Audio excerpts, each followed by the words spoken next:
In this summary, I will give you the tools to learn faster. The Huberman Lab podcast number 7, using failures, movement, and balance to learn faster. Let's summarize it. Today we'll discuss the 4 steps to kick your learning process into high gear. These steps are arriving to the gate early, getting unstable, making errors, and having a reason. Number 1. Arriving to the gate ready. Huberman notes the term limbic friction as a kind of like stress, but more nuanced and mechanistic. This is essentially when you're too tired or too alert and can't quite focus. We want to arrive at the gate of learning, optimally through one of our 90-minute cycles, in the right state of mind. The tools. When you're too alert and you need to calm down, you can either exercise a double inhale-exhale, or you can work to remove your tunnel vision and broaden your field of gaze. See summary number 6. The other side of this is being too calm and maybe tired to focus. Here it helps to have a good sleep schedule, but otherwise you can practice deeper, longer inhales to allow more oxygen into your body. You need to identify which side of the limbic friction you're on and respond appropriately. Number 2, getting unstable. Your brain knows your body's position relative to gravity through an organ in your ears. When you get off balance or otherwise change your regular position relative to gravity, it signals your nervous system to release a ton of neuromodulators as it's thinking, okay, something's different, we need to correct this. These neuromodulators do not just disappear immediately after you're back to normal. Rather, they stay around for at least an hour. We can't really put a time to it due to personal body differences. This will greatly accelerate the learning process. Executing this could mean positioning yourself such that you get the sensation you're about to fall, or yoga or gymnastics, whatever it may be that's outside of your regular routine. If you're, say, a frequent gymnast trying to achieve this through gymnastics, it won't work as you're too familiar with those positions relative to gravity. Performing this instability will actually make our 3rd step, making errors, easier and perhaps more enjoyable to do. Number 3, make errors. Just repeating the actions we want to learn over and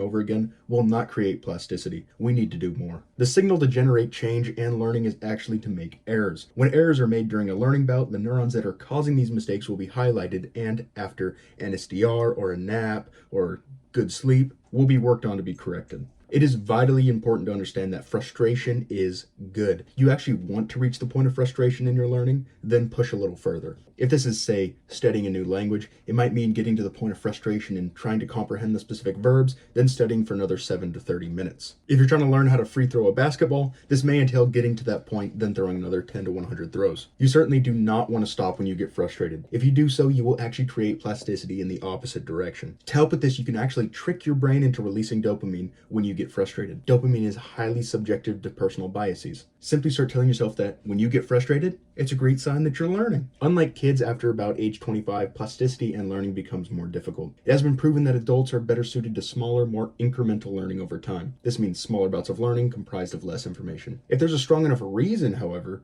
then this rate can be highly accelerated. Number 4, have a reason. The purpose of our nervous system is to keep us safe. In the case of a traumatic or life-endangering event, it's likely that experiencing this once will create a learned behavior that will last forever. Similarly, if we have a compelling reason to learn, then the rate at which we achieve plasticity will increase. Last summary, we discussed a little more depth as to why this is, so please check out summary number 6 or podcast episode number 6. So we have arrive at the gate ready. Identify which side of the limbic friction you're on. 2, get unstable. Helps to prime your body with neuromodulators to accelerate learning. 3, make errors. This is where the real neuroplasticity will be engaged. And finally, have a reason. A final keynote: when you're engaged in learning, especially while making errors, you don't have to focus on every individual aspect of what you're doing. I used to ride rough stock and rodeo, and what I learned, as well as what Huberman teaches, is that you only really need to focus on one thing. For me, while I was learning, that meant that while I was on a bull, I would only look at a single spot between the shoulder blades. Or if I was on a bronc, I would only look at the top of my rigging. As I performed these actions, the neural circuits that were active that caused me to fall off or get out of place were highlighted and changed in my sleep. And I got better every time without even necessarily realizing it. As always, this is a surface level dive into the Huberman Lab podcast. I recommend you watch the full episode linked below. Thanks for watching.